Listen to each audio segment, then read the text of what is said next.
है ना। 2 तारीख तक के नोटिफिकेशन आ चुके हैं और 2 तारीख तक आपका पेपर नहीं है, मतलब अब आपका एग्जाम जाएगा होली के बाद। लेकिन ऐसे बहुत होली के बाद है ये सोच के रिलैक्स नहीं हो जाना है, पढ़ते रहना है। Good evening. आचार्य शुक्ल कर लिया था हमने।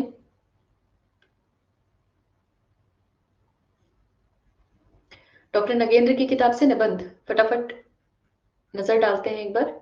आपके हाथ में पांडेन पांडे है?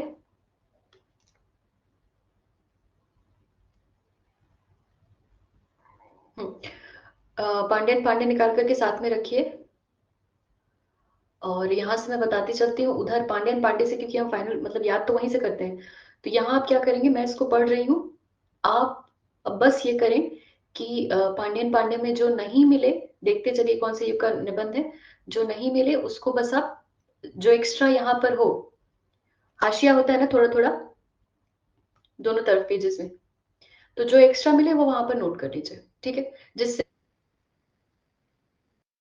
करें पांडे, या आपके पास जो भी गाइड है, दृष्टि है, कोई भी एक गाइड आप ले लीजिए, और उसी से उसमें जो कुछ यहाँ पर एक्स्ट्रा मिले उसको वहां पर नोट करते जाइए, ठीक है। जिससे आपको एक बार वो आपका एक शॉर्ट नोट्स के जैसा आपको काम करे, क्योंकि अभी आप अब तो ऐसे नहीं कर सकते ना कि अभी आप शॉर्ट नोट्स बनाए फिर आप एक रफ नोट बनाए फिर एक काम जा करके। अभी हम क्रैश कोर्स की तरह पढ़ रहे हैं, इसको उसी तरह से लीजिए। भारतीय हिंदी युग के निबंधों की बात करें, पेज खुल गया आपका, पांडेन पांडे खोलेगा या नहीं, ठीक है। ये मैं पढ़ रही हूँ, पांडेन पांडे आप खोल के रखिए अपने पास।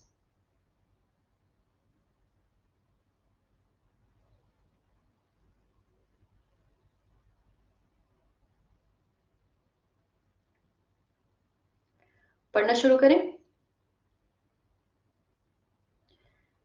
Good evening. भारतीय युग में सबसे अधिक सफलता निबंध लेखन में प्राप्त हुई। भारतीय युग में सबसे अधिक सफलता किसने प्राप्त हुई? निबंध लेखन में प्राप्त हुई। ये एक डन बात है। अगर आपको पूछे कि गद्य में भारतीय युग में सबसे अधिक सफलता, सबसे अधिक संख्या अगर आपसे पूछी जाएगी तो वो नाटकों की लिखी गई, लेकिन सबसे अधिक सफलता, सबसे अधिक अच्छे जो माने गए वो निबंध माने गए उस युग के। ये हमें कौन बताता है? रामविलास शर्मा जी भी बताएंगे। भारतीय युग में सबसे अधिक सफलता निबंध लेखन में प्राप्त हुई। निबंधों का संबंध पत्र पत्रिकाओं से सीधा जुड़ा हुआ था, लेखकों के सामने अनंत ठीक है ठीक है ठीक है, जो इंपॉर्टेंट होगा हम बस वही देखते चल रहे हैं। निबंधों का आरंभ भारतेंदु से ही माने होना चाहिए। बालकृष्ण भट्ट और प्रताप नारायण मिश्र ने इस गद्य विधा को और भी विकसित और समृद्ध किया। आचार्य रामचंद्र शुक्ल ने तो इन्हें हिंदी का स्टील और एडिसन कहा है। कौन स्टील है, कौन एडिसन है?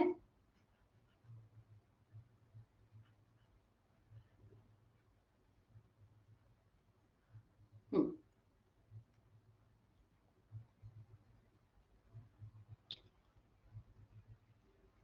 इसमें संदेह नहीं कि भट्ट जी और मिश्र जी हिंदी के सच्चे आत्मव्यंजक निबंधकार हैं। आत्मव्यंजक निबंधकार सुबह मैंने आपको बताया था, आप समझ गए हैं? हाँ ठीक है। आत्मव्यंजक निबंधकार, ये जो जो एक एक पॉइंट हमें मिलते चल रहे हैं, ठीक है। भारतेंदु के प्रमुख निबंधकार भारतेंदु, हरिश्चंद्र, प्रताप नारायण मिश्र, बालकृष्ण भट्ट, बद्री नारायण चौधरी, प्रेमगंज, लाला श्रीनिवास दास, राधाचरण गोस्वामी, काशीनाथ खत्री हैं। उपर्युक्त सभी निबंधकारों का संबंध किसी न किसी रूप में पत्र पत्रिकाओं से था। यह आपके एग्जाम में पूछ चुका है टू द पॉइंट, कि भारतेंदु युगीन सभी लेखकों का संबंध किसी न किसी पत्र पत्रिका से था। है नहीं है, या सही गलत वाले किसी सवाल में पूछा था ना, तो ध्यान रख लीजिए कि यहाँ पर साफ साफ लिखा हुआ है कि किसी न किसी पत्र पत्रिका से जुड़े हुए थे ये लोग। भारतेंदु ने हरिश्चंद्र मैगजीन, प्रताप नारायण मिश्र ने ब्राह्मण, बालकृष्ण भट्ट ने हिंदी प्रदीप, बद्री नारायण चौधरी ने आनंद कादम्बिनी, श्रीनिवास दास ने सदादर्श और राधाचरण गोस्वामी ने भारतेंदु का संपादन किया था, ये आपको पता है। भारतेंदु के निबंध मुख्य रूप से मासिक और पाक्षिक पत्र पत्रिकाओं में प्रकाशित हुए। तो उनके, हाँ, उनके युग के निबंध किसने प्रकाशित हुए थे? ज्यादातर पत्र पत्रिकाओं में, मतलब जो संपादक भी थे और वो लेखक भी थे। उनका उद्देश्य उपदेश, उद्बोधन, आवाहन, व्यंग, व्याख्या, व्यंग, हास्य आदि अनेक माध्यमों से जनता को शिक्षित और प्रबुद्ध करना था। तो जो भारतेंदु युग में निबंध लिखे जा रहे थे उनका मुख्य उद्देश्य क्या था? अभी आप ये बुक, ये तो फिलहाल नगेंद्र है ज्योति, ये नगेंद्र है, लेकिन आप नगेंद्र मत लीजिए। भारतेंदु युगीन निबंध आप खोल करके रखिए पांडेन पांडे में। यहाँ से जो एक्स्ट्रा मिलता जाए, भारतेंदु युगीन निबंध बहुत सारी चीजें वहां पर भी हैं, ठीक है। जो वहां पर नहीं होगा, जो एक्स्ट्रा मिलेगा यहाँ से उसको नोट कर लीजिए। इसको सिर्फ आप यहाँ से पढ़िए जो मैं पढ़ा रही हूँ, ठीक है। अभी आप फिलहाल पांडेन पांडे फिर भारतेंदु युगीन निबंध खोलिए। और यहाँ से जो एक्स्ट्रा मिले वहां पर नोट करते जाइएगा बस, जिससे आपको उसी में आपका काम हो जाए, दूसरा कुछ ना लिखना पड़ना पड़े।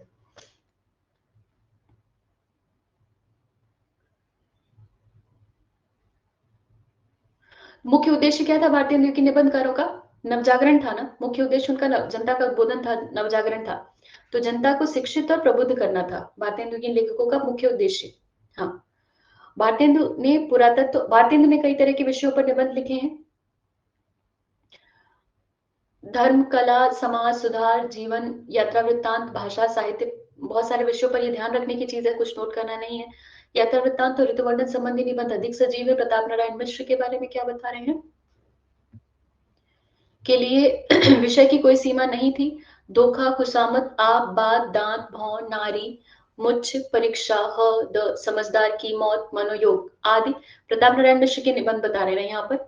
धोखा, खुशामद, अब आप वहां पर देख लीजिए, जो निबंध का नाम नहीं है उसको नोट कर लेंगे, ठीक है? प्रताप नारायण मिश्र के निबंध के सामने खुशामद, आप, बात, दांत, भौं, नारी, मुच्छ, परीक्षा, ह, द, समझदार की मौत, मनोयोग, ये सारे किसके निबंध बता रहे?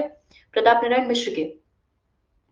अनेक विषयों को जागृत करना था, फलतः उन्होंने देश की दुर्दशा का चित्र खींचकर सभी क्षेत्रों में सुधार और नवनिर्माण की प्रेरणा दी। बालकृष्ण भट्ट भारतीय हिंदू के सर्वाधिक समर्थ निबंधकार हैं, एक ये पॉइंट नोट करेंगे। भारतीय हिंदू के सर्वाधिक समर्थ निबंधकार किसे माना गया? बालकृष्ण भट्ट को। भारतीय हिंदू युग के सर्वाधिक समर्थ निबंधकार कौन है? बालकृष्ण भट्ट, मार्क करेंगे। उन्होंने सामयिक समस्याओं पर जमकर लिखा है। बाल विवाह, स्त्री और उनकी शिक्षा, राजा और प्रजा, कृषकों की दुरावस्था। अब यहाँ पे फिर बालकृष्ण भट्ट के निबंध के सामने आप क्या करेंगे? यहाँ पर जो आपको एक्स्ट्रा मिल रहे हैं उन निबंधों के नाम आप बालकृष्ण भट्ट वाला जो पेज है आपका उसके सामने लिख लेंगे। वहां पर बाल विवाह, स्त्री और उनकी शिक्षा, राजा और प्रजा, कृषकों की दुरावस्था, अंग्रेजी शिक्षा और प्रकाश, हमारे नए सुशिक्षितों में परिवर्तन, देश सेवा महत्व, महिला स्वातंत्र आदि निबंध इसी प्रकार के हैं। इनमें जो निबंध पांडेन पांडे में है, ठीक है, नहीं है आसपास कहीं पर लिख लीजिए, ठीक है? समझ आ रहा है मैं आपको कहना क्या चाह रही हूँ, वो कर रहे हैं आप? इसके अतिरिक्त इसके अतिरिक्त मनोभावों तथा भाषा और साहित्य संबंधी विषयों पर भी भट्ट जी ने विचार किया है। उनके सर्वाधिक महत्वपूर्ण निबंध वे हैं जिनमें विषय की अपेक्षा उन्होंने अपने को व्यक्त किया। ईश्वर भी क्या ठठोल है, उन्हीं का निबंध है, बालकृष्ण भट्ट का।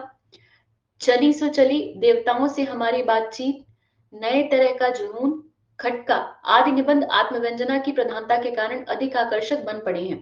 बालकृष्ण भट्ट ने भी आत्मव्यंजक निबंध लिखे हैं जिनमें उनके, अब आपको ये नहीं पूछेगा कि आत्मव्यंजक थे या कि वैचारिक निबंध थे। आपको क्या ध्यान रखना है? ईश्वर भी क्या ठठोल है, चली सो चली, देवताओं से हमारी बातचीत, नए तरह का कानून, खटका। आपको क्या करना है? देख लें पांडेन पांडे में इनमें से जो निबंध नहीं हो उसको वहीं पे साथ में लिख दीजिए। आदि निबंध, ठीक है।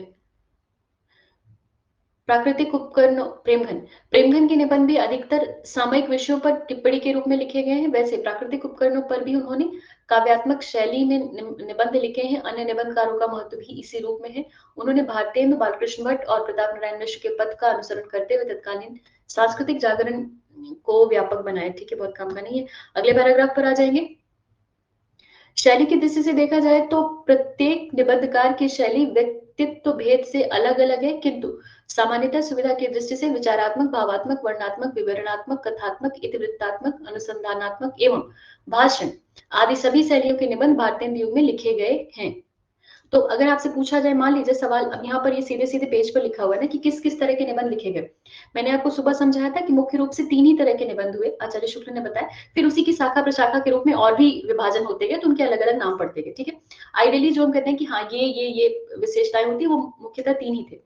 उसके बाद कुछ कुछ बढ़ गए हैं। तो अगर आपसे पूछा जाए कि इस प्रकार के निबंध भारतीय युग में लिखे गए, नहीं लिखे गए, तो ध्यान रखिएगा कि जितनी भी शैलियां उस जमाने में निबंध लेखन के लिए प्रचलित थी, सभी शैलियों में भारतीय युग के निबंधकारों ने निबंध लिखे हैं।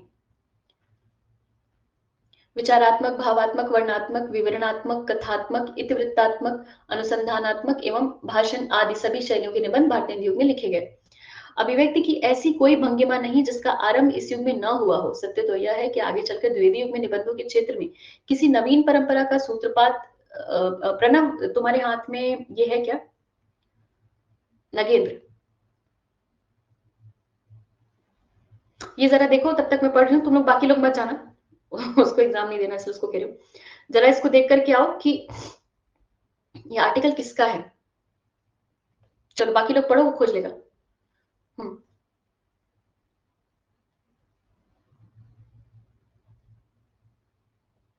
भारतेंदु की निबंधों की सबसे बड़ी विशेषता रामचंद्र तिवारी ही है, आई गेस, पर खोज लो। विशेषता उनके माध्यम से प्रकट होने वाले व्यापक राष्ट्रीय सांस्कृतिक जागरण में है। यह साहित्य विधा तत्कालीन जीवन चेतना से सीधे जुड़ी हुई है। कौन सी साहित्य विधा? निबंध के लिए कह रहे हैं। अब फिर आपको ये रीजन असर्सन बन सकता है कि भारतेंदु की निबंध सीधे जीवन चेतना से जुड़े हुए थे कि नहीं थे, तो हाँ, जुड़े हुए थे। उस युग के निबंध हो, उस युग के नाटक हो, कुछ भी हो, वो सीधे जीवन, तत्कालीन जीवन चेतना से जुड़े हुए थे। वस्तुतः इस संदर्भ में भारतेंदु का निबंधकार जितना सजग था, उतना उपन्यासकार या नाटककार नहीं। जितना सजग भारतेंदु का निबंधकार था, उतना उपन्यासकार या नाटककार नहीं। ये आपके लिए फैक्ट है, इनको ध्यान देते चलिएगा। निबंध साहित्य को एक विशिष्ट उपलब्धि के रूप में स्वीकार करना सर्वथा समीचीन होगा इस युग के। ठीक है, ये हो गई बात हमारी भारतेंदु की निबंधों पर। आगे आएंगे, ये कौन आगे? हिंदी निबंध रामचंद्र तिवारी।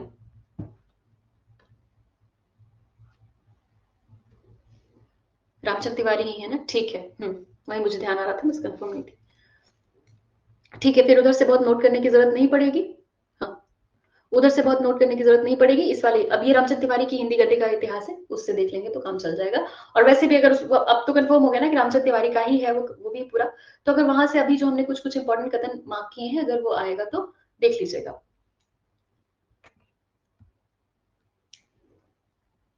थोड़ा एक आध घंटा और लेट आ जाती ना, लगेगी। अच्छा, लेट आके बच्चे ऐसे सॉरी कहते हैं। तुम लोग क्या सोचते हो कि तुम्हारे सॉरी कहने के बाद में फूलों का हार लेके बैठूंगी? आओ बेटा, लेट हो गया, कोई बात नहीं, बच्चे आ जाओ।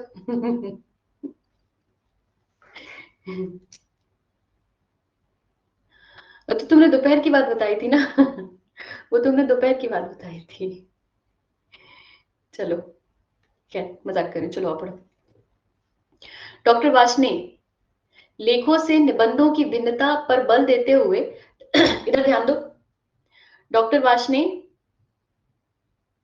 अच्छा ठीक है, कोई बात। डॉक्टर वार्ष्णेय लेखों से निबंधों की भिन्नता पर बल देते हुए पंडित बालकृष्ण भट्ट को हिंदी का सर्वप्रथम निबंध लेखक स्वीकार करते हैं। हमने सुबह क्या याद किया था? लक्ष्मी सागर वार्ष्णेय, बालकृष्ण भट्ट, लक्ष्मी जी के बाद याद किया था ना हमने। तो वो कहते हैं कि लेख और निबंध में फर्क होता है। तो जो भारतेंदु लिख रहे थे वो लेख थे, वो निबंध नहीं थे। निबंध पहले निबंधकार बालकृष्ण भट्ट हैं।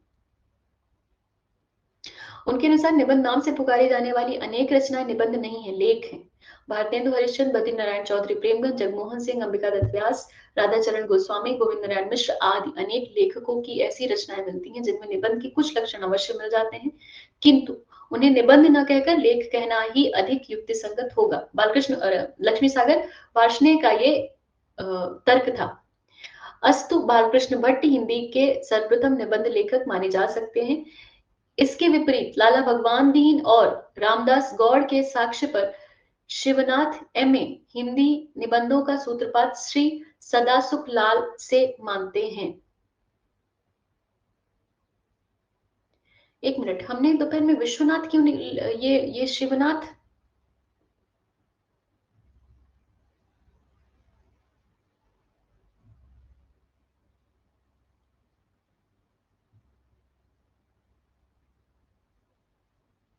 हम्म,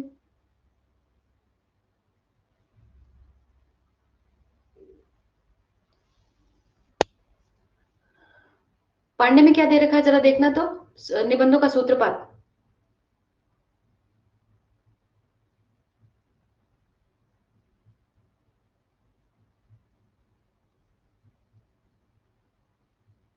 शिवनाथ है या विश्वनाथ है?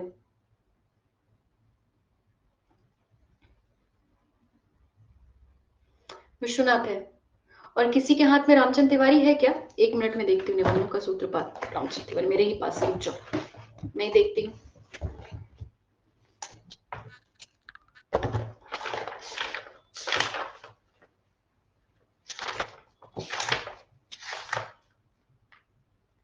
नई वाली में भी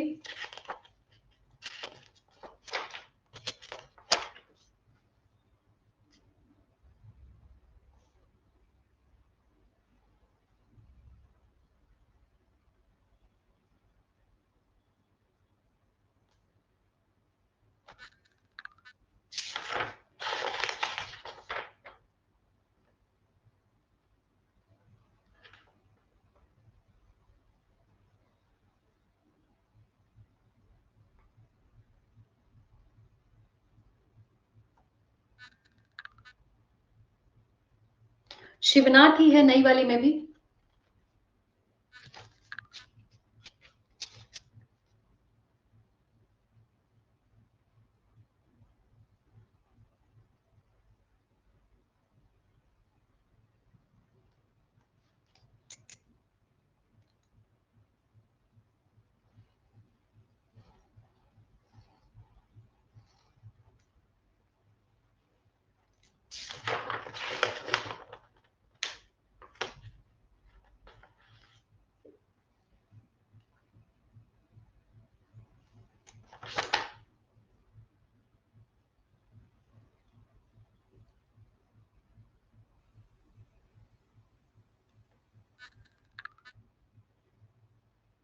न्यू में भी शिवनाथ ही है।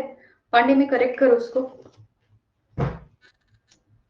उसको पांड्यन पांडे में करेक्ट कर लो। साथ में साइड साइड में लिखो कि रामचंद्र तिवारी के अनुसार शिवनाथ है में। शिवनाथ है ना।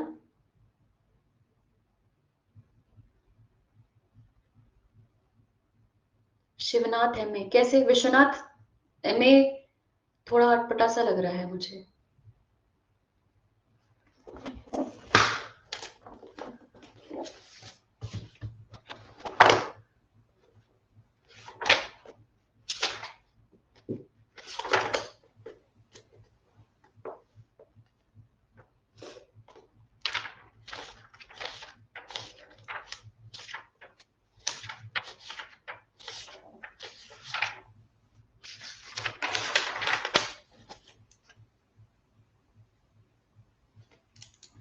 दृष्टि में भी विश्वनाथ है में ही लिखा हुआ है। दृष्टि में भी विश्वनाथ है में ही लिखा हुआ है।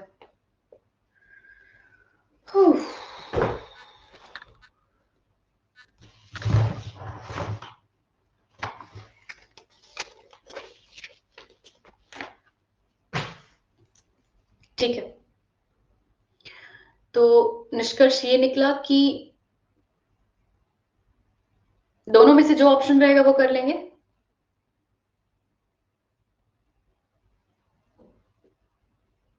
ठीक है, शिवनाथ या विश्वनाथ जो रहेगा, दोनों में से अगर कोई एक रहा, एक कर लेंगे। अगर दो के दोनों रहे, उस टाइम पर मैं क्या बताऊं?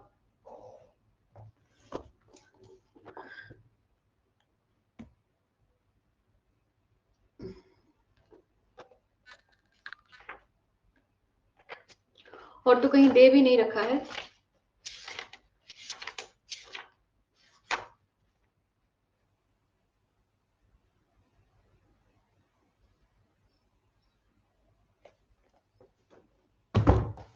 चलो, अगर दोनों आएगा तो उस वक्त बुद्धि जो काम करे वो कर लेना। शिवनाथ के लिए प्रूफ है।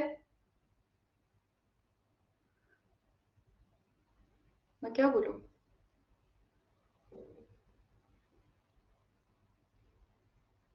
वैसे दोनों नहीं देगा। विश्वनाथ एम में याद कर लो, नाम याद रखो, ऑब्लिक करके लगा लो।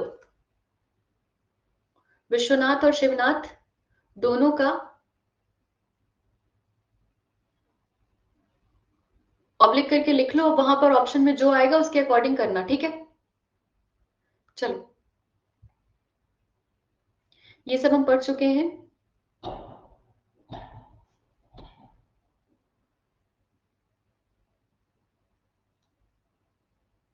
दो मार्टिन के निबंध, ये भी गजब हो गया। चलो हाँ, हिंदी निबंधों का सूत्रपात श्री सदा सुखलाल से मानते हैं। उनका कहना है कि श्री सदा सुखलाल के दो चार रचनाएं हमारे सम्मुख हैं। उनमें सुरासुर निर्णय प्रधान है। सुरासुर निर्णय किसका निबंध हुआ? सदा सुखलाल का हुआ। यह एक निबंध है। इस निबंध का रचनाकाल 1800 संवत 1839-40 से मान सकते हैं। स्वर्गीय आचार्य रामचंद्र शुक्ल ने निबंधों की परंपरा का सूत्रपात भारतीय युग से स्वीकार किया। जो भी हो, वस्तुतः साहित्य की किसी भी विधा का सूत्रपात व्यक्ति विशेष से मानना बहुत उचित नहीं है। व्यक्ति विशेष के द्वारा विधा विशेष का उत्थान हो सकता है, उसमें नवीनताएं आ सकती हैं, उसे विस्तार मिल सकता है, किंतु यह कहना कि अमुक साहित्यकार या लेखक के द्वारा ही निबंध रचना का सूत्रपात हुआ या कहानियों का जन्म हुआ या नाटक की परंपरा सामने आई सर्वथा उचित नहीं, क्योंकि उनके छोटे मोटे प्रयोगों के बाद विधा विशेष का स्वरूप निखर कर सामने आता है। ऐसी स्थिति में हमें यही स्वीकार करना चाहिए कि हिंदी निबंधों का प्रारंभ भारतेंदु युग से हुआ। ये भी एक नोटेबल बात है, यहाँ पर ध्यान दें। आजकल क्योंकि रामचंद्र तिवारी की कोटेशन पूछा जाने लगा है, तो रामचंद्र तिवारी क्या कह रहे हैं कि किसी व्यक्ति विशेष से निबंध का सूत्रपात मानना उचित नहीं है, भारतेंदु युग से निबंधों का सूत्रपात मानना ठीक है। ठीक है, ये बात ध्यान रखेंगे। आगे आइए, भारतेंदु युग के निबंधों की बात होने लग गई है। भारतेंदु युग में अंग्रेजी साहित्य के संपर्क भारतीय जीवन में एक नवीन चेतना के उदय, पत्र पत्रिकाओं के प्रचार तथा जनता के संपर्क में आने की साहित्यिकों की महती इच्छा के फलस्वरूप गद्य की एक नवीन विधा का स्वरूप सामने आया। इस नवीन विधा को निबंध संज्ञा प्राप्त हुई। ये भी एक इंपॉर्टेंट पॉइंट हो गया। भारतेंदु युग में ध्यान दीजिएगा, भारतेंदु युग में अंग्रेजी साहित्य के संपर्क भारतीय जीवन में एक नवीन चेतना के उदय, पत्र पत्रिकाओं के प्रचार तथा जनता के संपर्क में आने की साहित्यिकों की महती इच्छा के फलस्वरूप गद्य के एक नवीन विधान का स्वरूप सामने आया। इस नवीन विधान को निबंध की संज्ञा प्राप्त हुई। नोट करने वाली बात है, मार्क करने वाली, ध्यान रख लीजिएगा। आगे चलेंगे।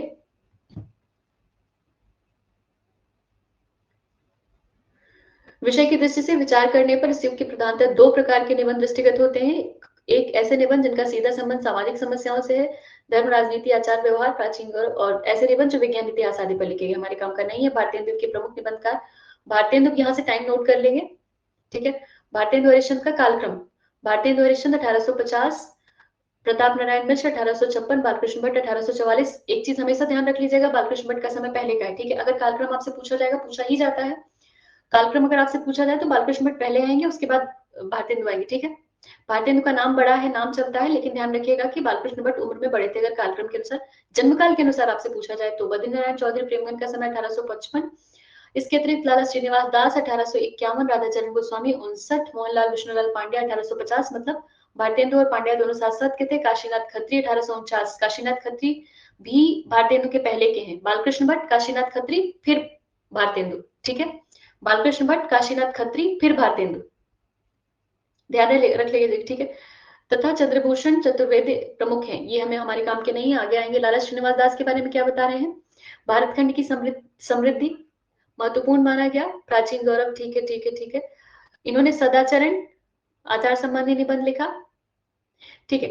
श्रीनिवास दास के यहाँ पर दो निबंधों के नाम है, भारतखंड की समृद्धि और सदाचरण। ये आपको पांडे में भी मिल जाएंगे, तो यहाँ पर बहुत ज्यादा हमें टाइम देने की जरूरत नहीं है। आगे बढ़ेंगे हम। वृंदावन से निकलने वाली मासिक पत्रिका भारतेंदु और संवत 1890 कौन निकालता था? राधाचरण गोस्वामी। इनके निबंधों में मनोरंजन, ठीक ठीक है, ठीक है, भाषा प्लॉट परिमार्जित थे। मोहनलाल विष्णुलाल पांड्या पर आ जाइए। पांड्या हरिश्चंद्र चंद्रिका और मोहन चंद्रिका के संपादक थे। मतलब भारतेंदु युग के कौन रचनाकार हरिश्चंद्र चंद्रिका के संपादकों में भारतेंदु के अतिरिक्त शामिल थे। मोहनलाल विष्णुलाल पांड्या को बताने कि हरिश्चंद्र चंद्रिका का भी इन्होंने कुछ दिन संपादन देखा था, और उसके अलावा मोहन चंद्रिका भी इन्होंने निकाली थी।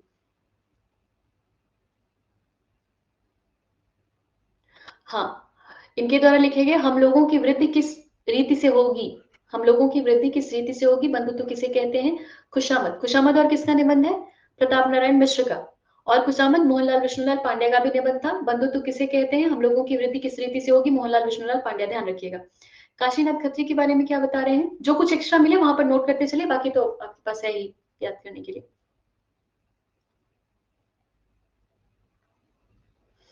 आचार्य शुक्ल ने इन्हें मातृभाषा का सच्चा सेवक तो माना ही, किंतु इनकी रचनाओं को शुद्ध साहित्यिक कोटि में स्थान नहीं दिया। आचार्य रामचंद्र शुक्ल ने किस भारतेंदु किस लेखक को मातृभाषा का सच्चा सेवक कहा है? काशीनाथ खत्री को। मातृभाषा का सच्चा सेवक काशीनाथ खत्री, आचार्य रामचंद्र शुक्ल के अनुसार। चंद्रभूषण चतुर्वेदी के बारे में कोई बात यहाँ पर? नागरिक नीरज प्रकाश नहीं, कुछ नहीं। भारतेंदु हरिश्चंद्र के बारे में क्या बता रहे हैं? सामाजिक समाज सुधारक व्यक्तित्व भी साहित्यिक व्यक्तित्व से कम महिमा में नहीं था। इसके कारण विशेषकर स्त्री समाज के उत्थान के लिए इस दृष्टि से उनका भ्रूण हत्या किसका निबंध था? भारतेंदु का। राजनीतिक चेतना की झलक स्पष्ट है। अंग्रेजों से हिंदुस्तानियों का जी क्यों नहीं मिलता? भारतेंदु। भारतेंदु ने पुरातत्व, इतिहास, कला संबंधी भी कुछ निबंध लिखे हैं। अब इनके अलग अलग श्रेणियों में निबंध। रामायण का समय, काशी, मणिकर्णिका। पांडे में है? नहीं है तो नोट कर लीजिएगा, ठीक है। रामायण का समय, काशी, मणिकर्णिका पुरातत्व संबंधी निबंध है, ठीक है। आगे बढ़े तो कश्मीर कुसुम, बादशाह दर्पण, ये होता ही है। उदय पुरोदय भी इन्हीं का है। तदीय सर्वस्व, वैष्णवता और भारतवर्ष, धर्म संबंधी निबंध है। संगीत सार, जातीय संगीत भी इन्हीं का निबंध है। हिंदी भाषा और नाटक आदि भाषा साहित्य संबंधित इनके निबंध हैं। ये भारतेंदु के निबंधों के नाम थे।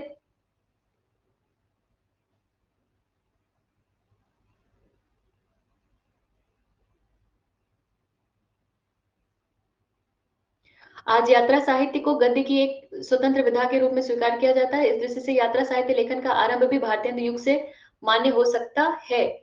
रामचंद्र तिवारी क्या कह रहे हैं? वो किसी भी विधा के लिए सीधे सीधे किसी लेखक का नाम लेना नहीं पसंद कर रहे हैं। तो हिंदी में यात्रा साहित्य का लेखक, यात्रा साहित्य का भी प्रारंभ है भारतेंदु युग से ही मान रहे। बता रहे कि उन्होंने अपने निबंधों में यात्रा वर्णन भी तो किया है ना, यात्रा वृत्तांत भी लिखे हैं उन्होंने। तो बता रहे किस रूप से यात्रा साहित्य का विकास भी भारतेंदु युग से माना जा सकता है। ये भी एक आपके काम की चीज हो गई।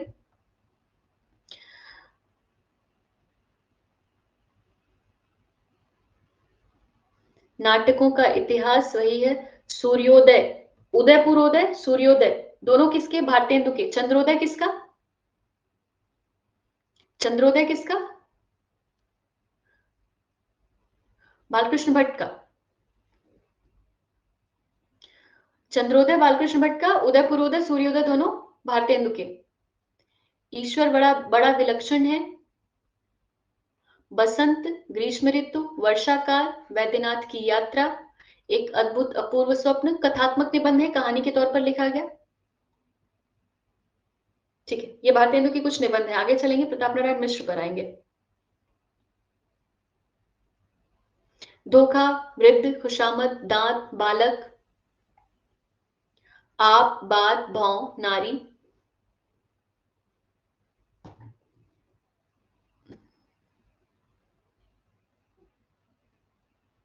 जिस प्रकार प्रताप नारायण मिश्र को आत्मव्यंजक निबंधकार कहा जा सकता है, उसी प्रकार बालकृष्ण भट्ट को वस्तु व्यंजक निबंधकार माना जा सकता है। रामचंद्र तिवारी।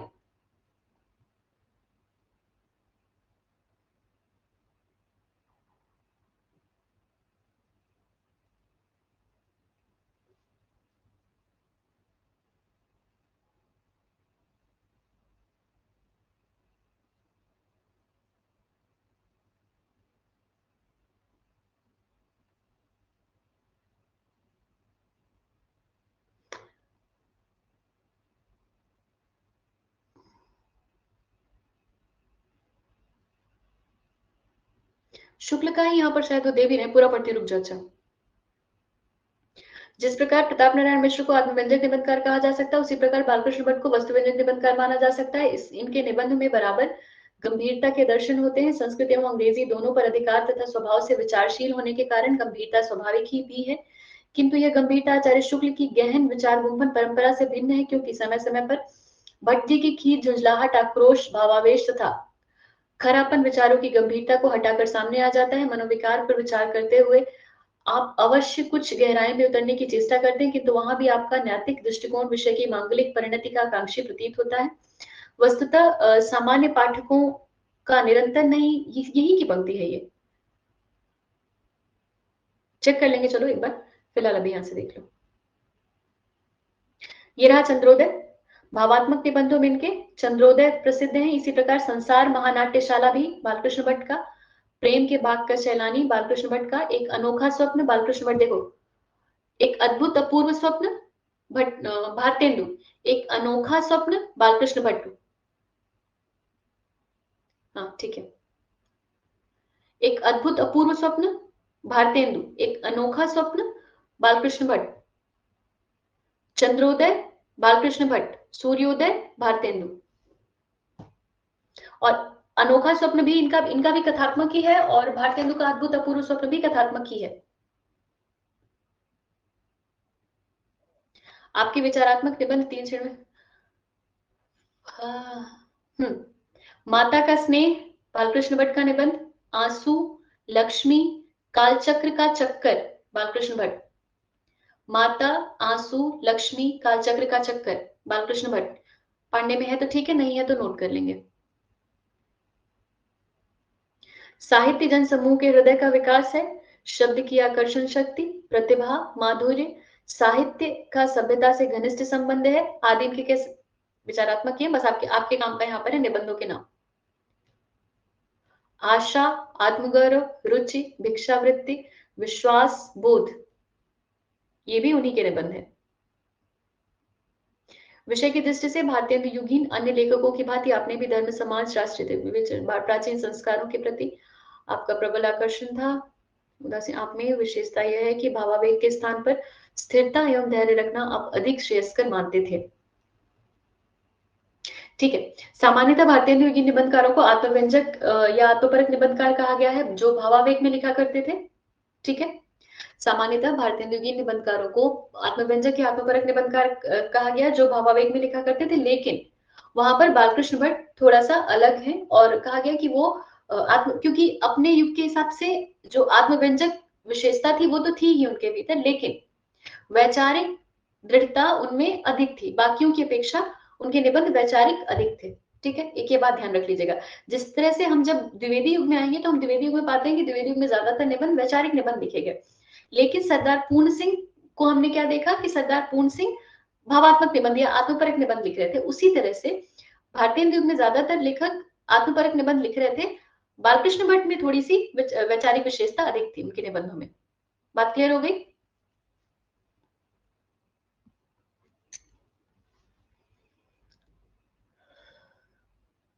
आगे चले, प्रेमघन पर आगे। प्रमुख सामाजिक निबंधकार, भारतीय युग के प्रमुख सामाजिक निबंधकार कौन है? प्रेमघन। प्रमुख सामाजिक निबंधकार के लिए शब्द इस्तेमाल किया गया तो हम इसको ध्यान रखेंगे। प्रमुख सामाजिक निबंधकार है प्रेमघन।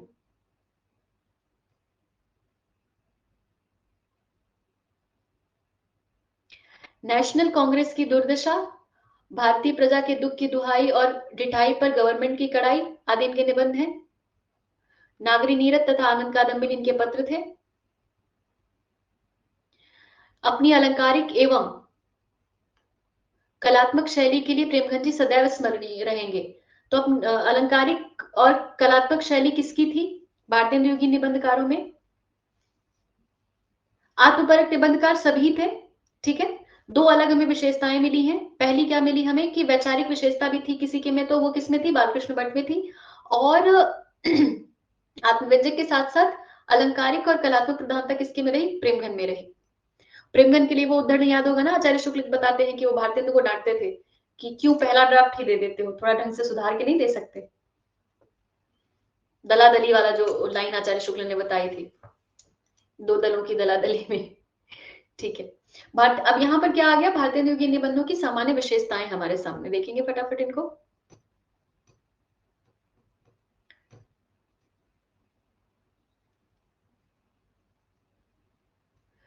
पत्रकार भी थे, इसलिए निबंध सदैव पाठकों को ध्यान में रखकर लिखे जाते थे। इस युग के निबंध लेखकों और पाठकों के बीच एक प्रकार की आत्मीयता के दर्शन होते हैं। राजनीतिक और सामाजिक देश प्रेम आदि प्रवृत्ति का प्रकाशन हुआ सर्वाधिक। हाँ, अनुप्रास युक्त भाषा, बिल्कुल ध्यान रखना। आत्माभिव्यक्ति की प्रधानता के कारण इस युग के निबंधों में रोचकता आ गई है। आत्माभिव्यक्ति की प्रधानता के कारण, ध्यान रखना, ये नहीं सोचना कि निबंध है तो सरस नहीं रहे होंगे, काफी रोचक निबंध होते थे। साहित्य को जीवन के समीप लाने में इस युग के निबंधों का बहुत बड़ा हाथ माना जा सकता है। विषय की अनेक रूपता और इसके फलस्वरूप निबंध लेखन की विभिन्न शैलियों का उदय इस युग की एक प्रमुख विशेषता रही है। हिंदी गद्य के विकास एवं समृद्धि में भारतीय युगीन निबंध साहित्य गद्य की अन्य विधाओं से कहीं अधिक आगे रहा। उपर्युक्त विशेषताओं को देखते हुए निबंध साहित्य की प्रचुरता पर ध्यान देने पर अब यहां पर मिलेगी हमें द पंक्ति, है ना? डॉक्टर रामविलास शर्मा का यह कथन उपयुक्त प्रतीत होता है। जितनी सफलता भारतेंदु के लेखकों को निबंध रचना में मिली उतनी कविता और नाटक में नहीं। रामविलास शर्मा का कथन है। डन। भारतेंदु की निबंध।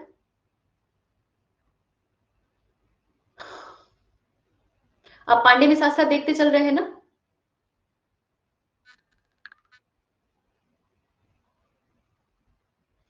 नहीं, फर्स्ट में नहीं, सेकंड में, तुम्हारे वाले में पूछा था ना तुम, जिसमें तुम, गीतांजलि, ये लोग थे।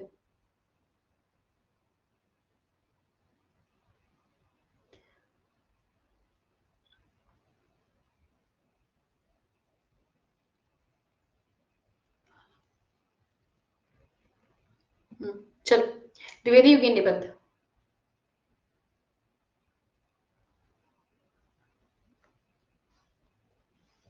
कालक्रम देखो सबसे पहले यहां से।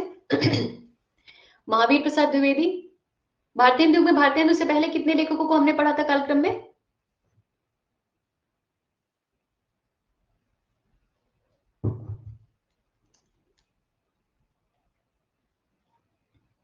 हम्म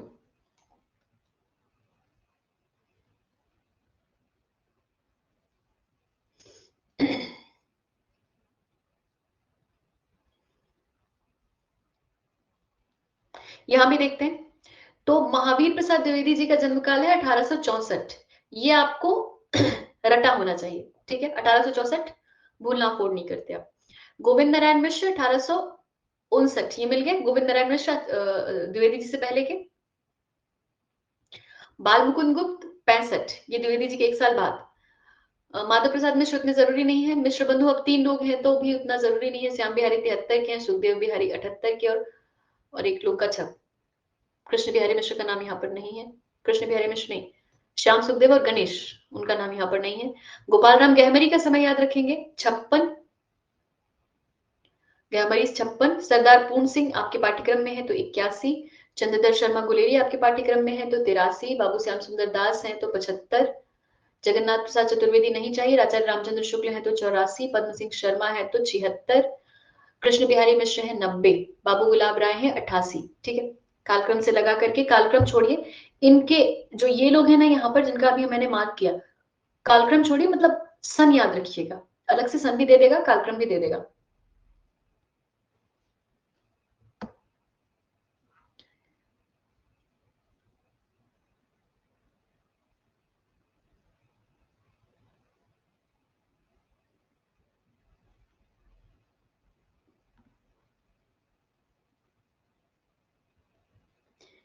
यह है कोई जनाब गंगा बख्श सिंह और द्विवेदी युगीन निबंध साहित्य में इन्होंने एक बात बताई है कि विषयों की दृष्टि से द्विवेदी युग के निबंधों में मुख्यतः 7 विषयों का प्रतिपादन किया गया। तो बहुत बहुत मुश्किल नहीं कि आपसे पूछ लिया जाए कि मुख्यतः कितने विषय उठाए गए थे। संख्या 5, 7, 2, 3। तो मुख्यतः 7 विषयों का प्रतिपादन किया गया था द्विवेदी युगीन निबंधों में। ठीक है, मुख्यतः 7 विषय, ध्यान रहेगा। आगे चले।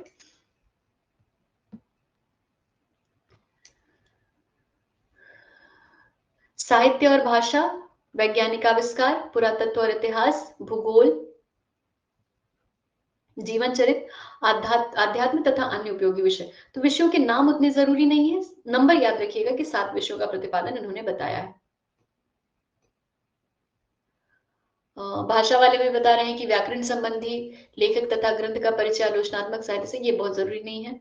भाषा यहाँ पर देखने थी इसको, भाषा और व्याकरण से संबंध निबंध सबसे अधिक द्विवेदी युग में ही लिखे गए। तो ये एक बात ध्यान रखिएगा, भाषा और व्याकरण से संबंध निबंध सबसे अधिक किस युग में लिखे गए? द्विवेदी युग में लिखे गए। गोविंद नारायण मिश्र भाषा और व्याकरण संबंधित निबंध लिखने के लिए प्रसिद्ध रहे। गोविंद नारायण मिश्र प्राकृत विचार, विभक्त विचार, इनके निबंध थे। प्राकृत विचार, विभक्त विचार।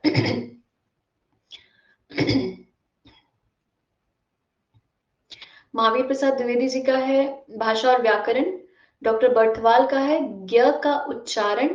कामता प्रसाद गुरु के सरस्वती में प्रकाशित अनेक। ठीक है, बर्थवाल जी का ज्ञ का उच्चारण, आचार्य द्विवेदी का भाषा और व्याकरण, और गोविंद नारायण मिश्र का प्राकृत विचार और विभक्त विचार। ये महत्वपूर्ण निबंध हो गए। जो आपके पास है बहुत अच्छा है, नहीं है नोट कर लेंगे। ठीक है, आगे चलेंगे।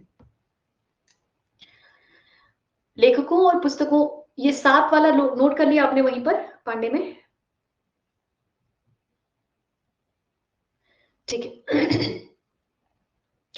लेखकों और पुस्तकों के परिचय रूप में निबंध लेखन परंपरा भी स्वयं महावीर प्रसाद द्विवेदी से ही पोषित हुई।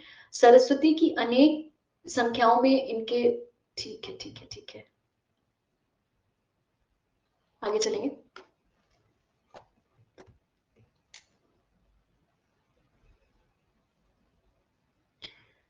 द्विवेदी जी का नाट्यशास्त्र, कवि और कविता, कवि बनने के सापेक्ष साधन, उपन्यास रहस्य, महावीर प्रसाद द्विवेदी का, नहीं नहीं नाम नहीं चाहिए, बस 7 नंबर याद रख लेना।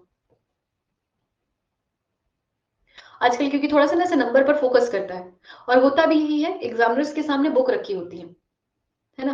अब उनका, उन्होंने पेज खोला, उनको जो थोड़ा कैची लगता है वो बना देते हैं सवाल, तो ये सवाल बन सकता है, तो ध्यान बस 7 वो याद रखना, बहुत और जरूरी नहीं है। और वैसे भी पढ़ते पढ़ते ना आपको, जब आप ये पूरा पढ़ लेंगे तो खुद ब खुद अपने आप ही दिमाग चला जाएगा कि क्या विषय उठाए गए थे द्विवेदी पे और क्या नहीं। महावीर प्रसाद द्विवेदी जी का नाट्यशास्त्र, कवि और कविता, कवि बनने के सापेक्ष साधन, उपन्यास रहस्य, द्विवेदी जी के निबंध थे। पद्मलाल पुन्नालाल बख्शी का विश्व साहित्य, इंपॉर्टेंट है ये। रामचंद्र शुक्ल का रस मीमांसा, जो स्फुट निबंधों के रूप में ही लिखी गई और उनकी मृत्यु के उपरांत प्रकाशित हुई। ठीक है। रस मीमांसा आचार्य शुक्ल का आलोचनात्मक ग्रंथ भी माना जाता है, दरअसल ये छोटे छोटे निबंधों के रूप में लिखा गया था। बाद में उनके जो साहित्यिक निबंध थे इस तरह के, उसको कलेक्ट करके रस मीमांसा के नाम से प्रकाशित कराया गया आचार्य शुक्ल की मृत्यु के बाद। तो ये थोड़ा सा फैक्ट याद रखेंगे। आगे चले तो, मन्नन द्विवेदी, हिंदी की वर्तमान दशा।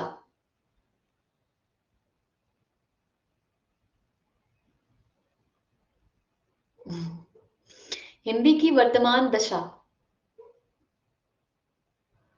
बद्रीनाथ भट्ट का वर्तमान हिंदी काव्य की भाषा, मैथिली शरण गुप्त का, ये देखो इंपॉर्टेंट मिल गया, मैथिली शरण गुप्त का हिंदी कविता किस ढंग की हो, मैथिली शरण गुप्त पांडे में है तो ठीक है, नहीं है तो नोट कर लीजिए, हिंदी कविता किस ढंग की हो।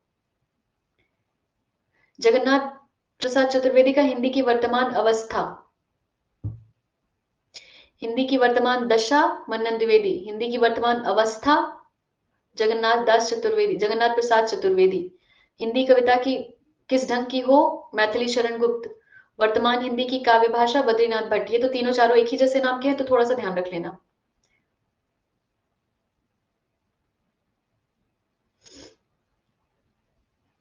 ठीक है, ये आपको नहीं चाहिए। इतिहास प्रेम वाला, बहुत बातें करते हो तुम लोग, चुप रहो, इधर देखो।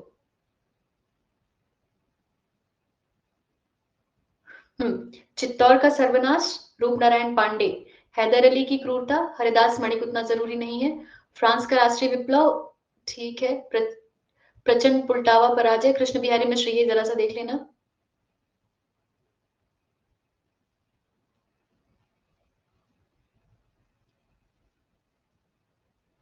प्रचंड पुल्टावा पराजय, ये अगर याद रह जाए तो ठीक है, बाकी उतने जरूरी निबंध नहीं है। आचार्य द्विवेदी का एक निबंध है नेपाल। गोपाल राम गहमरी का निबंध है चीन देश का विवरण।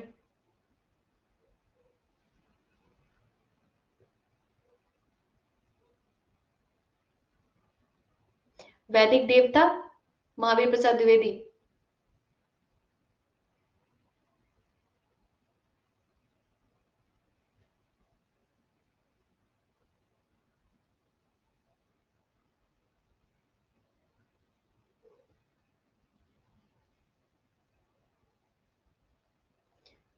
मंसूरी की सरसरी किसका है ये?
इस पेज में देखिए यहाँ पर ये जो दिए हुए हैं ये आपको सही से समझ आ जाए इसलिए 2 में करके लिख दिया था। 3, 4 और 6 और वो लिखे हुए हैं, कहाँ गए?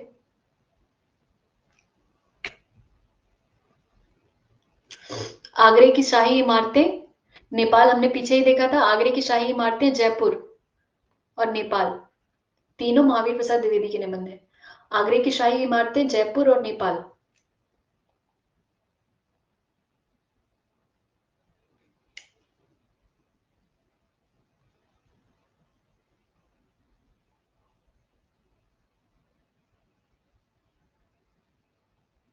वेंकटेश नारायण तिवारी का एक अशरफी की आत्मकहानी।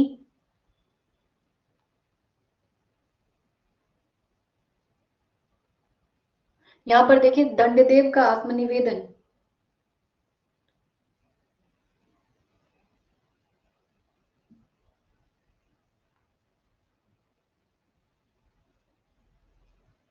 ठीक है, छोड़ दो, इतना जरूरी नहीं, कितना याद करोगे। बस मैं अभी जो देख रही हूँ कि क्या तुम्हारे लिए बहुत इंपॉर्टेंट है, बस वो। लली प्रसाद पांडे ने कविता का दरबार, एक ये जरा याद रख लेना, कविता का दरबार। ठीक है।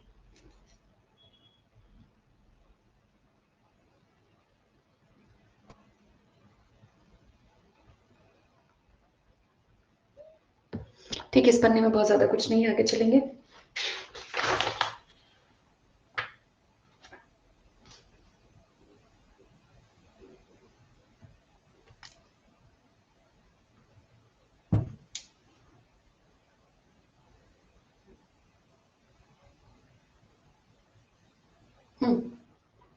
गुलेरी के कछुआधन मारिस मोहि कुठाम, ये हम सबको पता होता है, आगे बढ़ेंगे।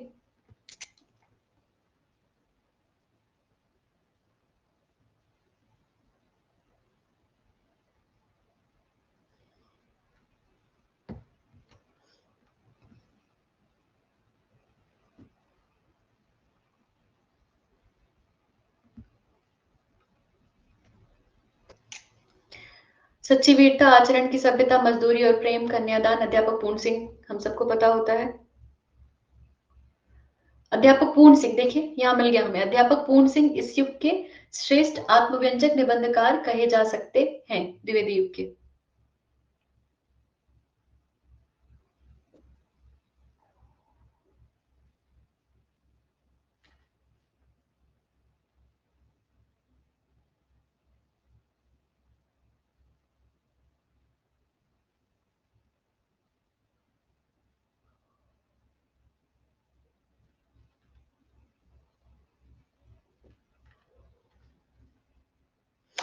विशुद्ध भावात्मक निबंधों में यहाँ पर शिव पूजन सहाय के एक माधुरी पत्रिका में ही माधुरी नाम का निबंध बता रहे हैं ना। तो शिव पूजन सहाय का बहुत जरूरी नहीं है, बस थोड़ा सा इंपॉर्टेंट है, उतना ही बस देख लेना काफी होगा।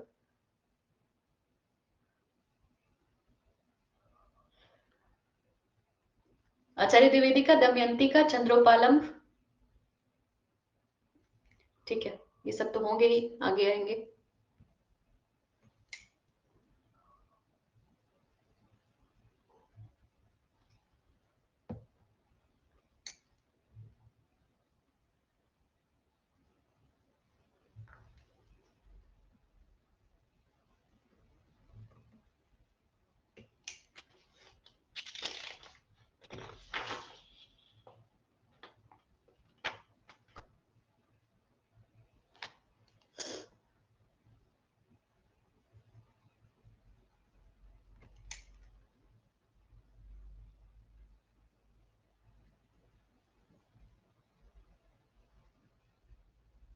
इधर तो और मुझे कुछ ऐसा नहीं दिख रहा है जो आपके नोट करने का हो, काम का हो बहुत ज्यादा।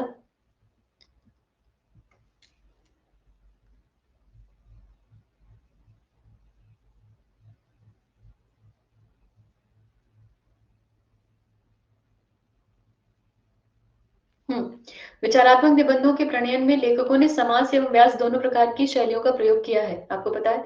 समास शैली का उत्कृष्ट रूप आचार्य शुक्ल के निबंधों में देखा जा गया है। समास शैली का उत्कृष्ट रूप किसके निबंधों में? विचारात्मक निबंधों में हमने सुबह ही पढ़ा था कि व्यास और समास शैली का इस्तेमाल किया जाता है, तो समास शैली का उत्कृष्ट रूप किसके निबंधों में देखा गया है? आचार्य शुक्ल के। और महावीर प्रसाद द्विवेदी, बाबू श्याम सुंदर दास, मिश्र बंधु आदि ने व्यास प्रधान शैली का प्रणयन किया या लिखा, प्रयोग किया। द्विवेदी युग की निबंधों की प्रमुख विशेषताएं एक बार नजर डालेंगे। द्विवेदी युग में निबंधों का विषय चयन में पर्याप्त विस्तार परिलक्षित होता है। भाषा की अभिव्यंजना शक्ति बढ़ जाने के कारण जीवन से संबद्ध विभिन्न ज्ञान धाराओं को साहित्य के माध्यम से व्यंजित करने में लेखकों की रुचि अधिक रही है। विचार प्रधान निबंधों की रचना आशातीत सफलता मिली। विशेषतः गंभीर मनोभावों का सुंदर विवेचन तो हिंदी साहित्य की अक्षय निधि बन गया। निबंध की सभी शैलियों का जिनका सूत्रपात भारतीय युग में हुआ था विकसित हुई। ध्यान रखना, ठीक है। नाटक में हम देखते हैं कि नाटक उतने विकसित नहीं हुए द्विवेदी युग में जाकर के जैसे भारतीय युग में हुए थे, लेकिन निबंध भारतीय युग में जो निबंध लिखने शुरू हुए, जो जो शैलियां अपनाई गई, उनका सबका द्विवेदी युग में जाकर के विकास हुआ है, ठीक है। ये थोड़ा ध्यान देने की बात है। निबंध लेखकों ने अन्य भाषाओं से अनुवाद भी खूब किया, फलतः हिंदी निबंध साहित्य का भंडार बढ़ा। निबंधों के माध्यम से हिंदी प्रदेश में नवजागरण का नया आलोक फैला, ठीक है। फाइन, द्विवेदी युग के निबंध हमारे हो गए पूरे। और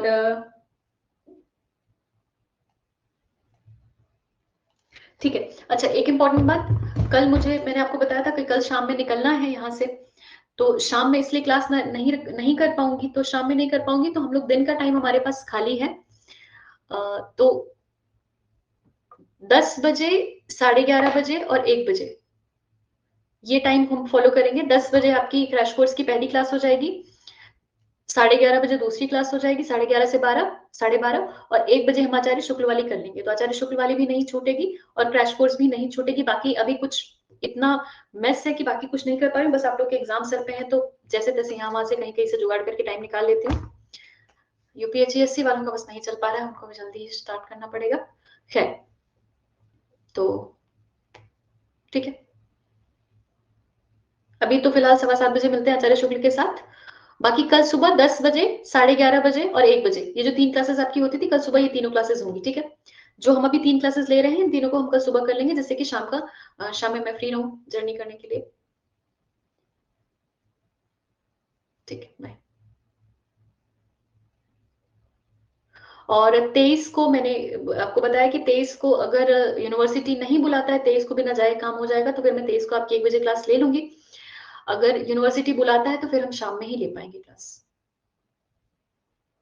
ठीक है। चलो, बाय, टेक केयर। और 25 को आपका कहानी पर टेस्ट है, ध्यान रखना, यूनिट 7।